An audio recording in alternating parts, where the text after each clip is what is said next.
Okay, so picture this. It's October 22nd, 2025, evening, and suddenly this headline just explodes across social media. Yeah, totally shocking and so specific. Right, that Brigitte Bardot, the icon, 91 years old, had passed away. I mean, the internet basically went into mourning instantly. But then almost as fast came the rebuttal. And honestly, Yeah. way more entertaining. Definitely. Bardot herself, famously private for decades. She jumps onto X, formerly Twitter, obviously. And just unleashes pure Bardot. She writes, I don't know who is the idiot who started this fake news about my disappearance, but know that I am doing well and I have no plan on taking my bow. Boom. Welcome to Starscope Report. We are diving deep into this, well, frankly, stunning story, this whole week-long saga of rumor, fear, and finally this incredible act of defiance. Yeah, and our whole mission here is breaking down exactly this kind of thing, the Hollywood drama, the music industry chaos, influencer scandals. We really get into the stories behind the headlines. And this one, wow, it's like a perfect storm, isn't it? It shows exactly how misinformation can just take hold. Well, absolutely. And also how an icon, someone who technically retired way back in 1973, can use today's tools, 21st century tools, to just completely snatch her narrative back. So what we're going to do is trace how these conflicting health reports over several days created this perfect opening, this narrative vacuum, as you called it. Exactly. Then we'll look at the hoax itself. There's this one really specific, almost bizarre detail the hoaxers used to try and sound credible. Oh, yeah, we definitely need to talk about that. And finally, why Bardot's response, that fiery tweet, wasn't just a denial. It was like perfectly in line with her entire life, her whole spirit of defiance. Okay, let's unpack it. We have to start, I think, with what was happening on the French Riviera before the hoax. You really can't grasp why the fake news hit so hard without understanding the genuine worry that came first. You're absolutely right. The ground was basically prepared for this. It all started around October 16th, maybe the 17th, with these reports coming out in local French media. Like Varmatin, Nice Matin, those kinds of papers. Yeah, regional but respected. And they were reporting that Bardot, just turned 91, remember, had been in hospital in Toulon. And not just for a day or two, for about 3 weeks. 3 weeks. Okay, that's significant. And the language they used, it wasn't subtle. Not at all. They were talking about a serious illness. They reported she'd undergone complex surgery. Complex surgery. Yeah. And sources, unnamed sources of course, were quoted describing her condition as worrying. Worrying. For someone 91, that language immediately sets off alarm bells. Serious illness, complex surgery, worrying condition. You can see why people were concerned. And critically, this wasn't happening in isolation. Right. People's minds immediately jumped back to that health scare she had just over 2 years prior, July 2023. Right. During that heat wave, I remember that. Paramedics were called. Exactly. To her home in Saint-Tropez for what was described as significant breathing difficulties. Her husband later, maybe trying to soften it, called it a moment of respiratory distraction. A memorable phrase. It is. But the point is, there was this recent documented history of a serious health incident. So when these new reports surfaced, talking about a serious illness again, well, it felt horribly plausible. Okay, so you have this baseline of real public concern fueled by these quite alarming local reports over several days, 3 weeks in hospital, complex surgery, worrying. But then around October 17th, you get the official word, the counter-narrative. And it comes from her camp, but through a major news agency, Agence France-Presse, the AFP. Correct. And this is key. AFP has global credibility. So the statement they carry has weight.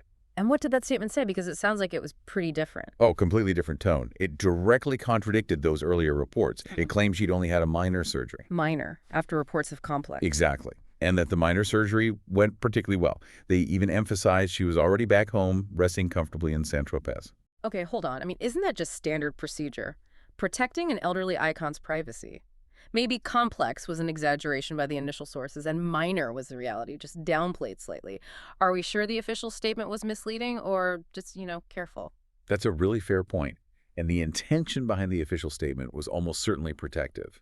Privacy management, respectful narrative control. Right. But the effect was problematic because you had these detailed, alarming reports floating around for days, 3 weeks, hospitalized, serious illness, complex surgery. Then comes this very brief, vague official line.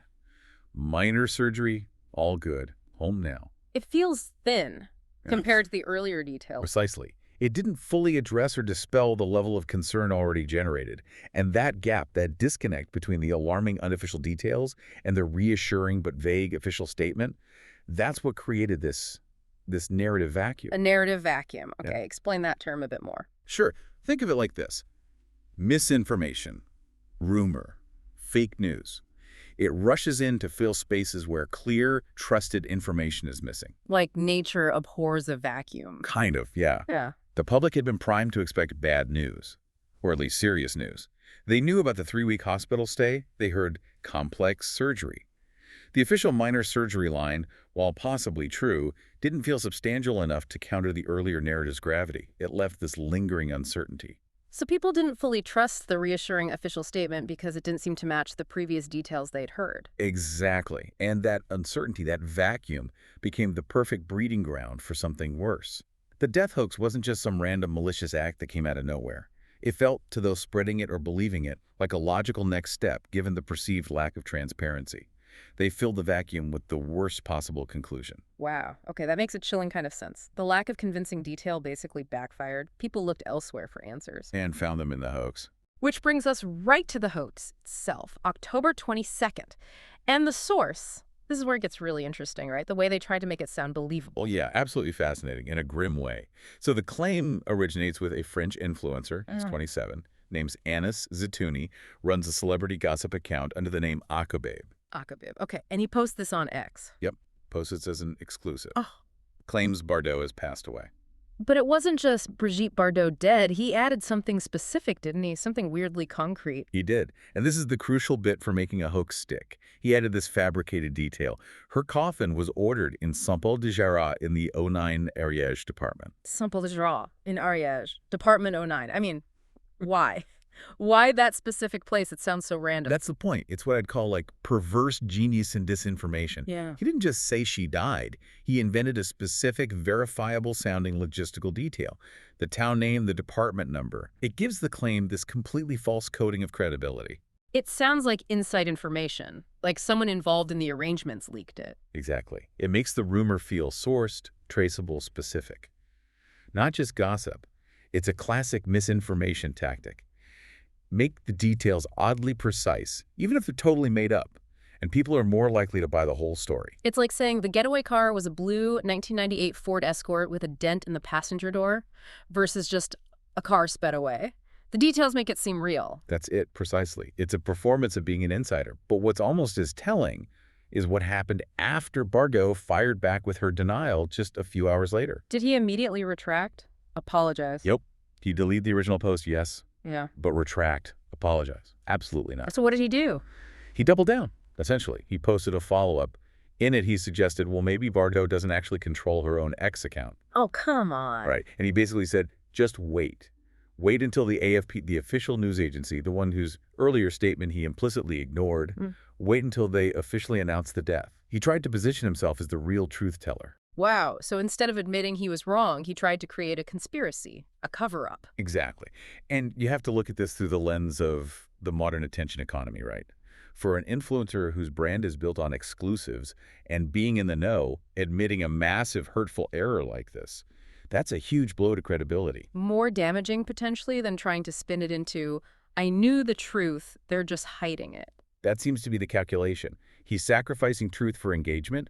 He's betting that keeping the controversy alive, even as a conspiracy theory, is better for his brand than issuing a straightforward apology. Yeah. It keeps people talking about him. It's pretty cynical, using someone's real health situation, scaring fans, all for clicks and engagement. It's a grim aspect of the current media landscape. But it also sets the stage for the final act here. The moment the icon herself decided enough was enough. The lioness roars, as they say. Bardot's response. Yeah. It wasn't just effective, it felt so perfectly her. Oh, it was magnificent. Fast, sharp, no polish. This wasn't some carefully crafted PR statement vetted by lawyers and agents. This felt raw. Totally. And the language. Calling the source an idiot or imbecile in the original French, and using the term fake news, very modern, very direct. And that line. Let's pause on that line. I have no plan on taking my bow. Chills. It's pure theater, isn't it? She knows her own legend. She's drawing on her entire history as a performer, turning this awful rumor of her death into this powerful declaration. I'm still here. The show's not over. It's an incredible assertion of agency. And that theatricality is part of why it went so viral. It wasn't just reports of my death are exaggerated.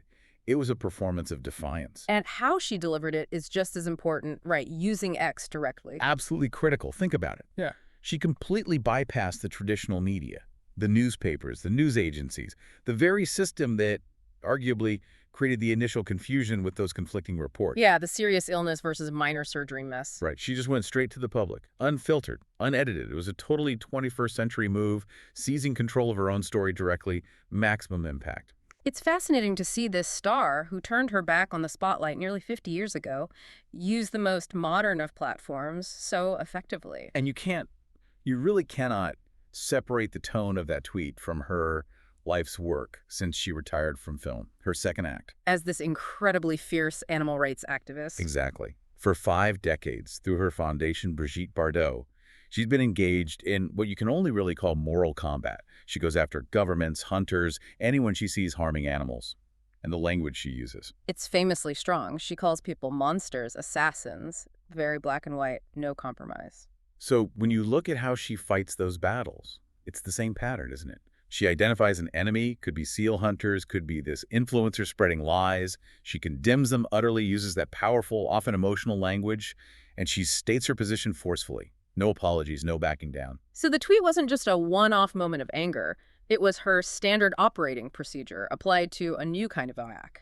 It's the natural expression of the worldview she's lived by for half a century.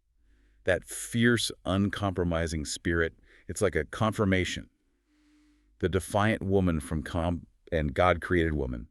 She's absolutely still there, still in charge of her narrative, and she'll use whatever tools are available, even a quick tweet, to defend her truth. It really is an amazing case study, not just about celebrity gossip, but about how information and misinformation works now. Definitely. It shows how fast a gap in reliable information can be exploited. Or also how a determined individual, even a 20th century icon, can use 21st century tools to fight back and win that battle for narrative control. It's crucial in today's world.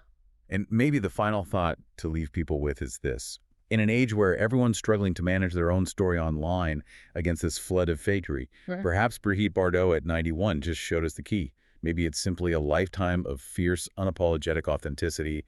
It's hard to fake. You've been listening to Starscope Report, where Jordan and Jamie uncover the stories shaping Hollywood, music, and pop culture. Thanks for tuning in, and we'll catch you next time.